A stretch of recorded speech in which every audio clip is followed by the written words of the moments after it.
ఎట్లనే?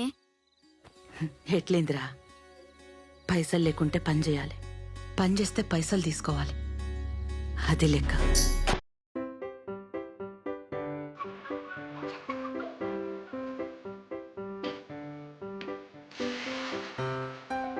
ఏంట్రా రేవంత్, స్కూల్ కి పోతలేవంట, రోడ్ల పండి డాన్స్ వేసుకుంటా తిరుగుతున్నావంట, మీ అమ్మ చెప్తుంది. చదువుకుంటా టీచర్.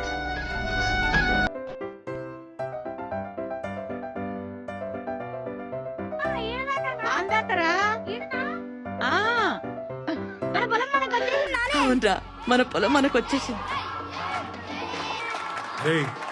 ఇక్కడ రా. అరే నీ చేయబోటు. నాకేనా? Thank you sir. అమ్మ డాన్స్ బాగా చేసిండే. నరసింహం సారు రూపాయి కూడా ఇచ్చిండే. స్కూల్లో పేరు వచ్చింది, పైసలు కూడా సంపాదించిన. ఇంకా ఆళ్ళు మనమనేది లేదే. ఎట్లిచ్చిండ్రా? చేతికిచ్చిండా, చేతి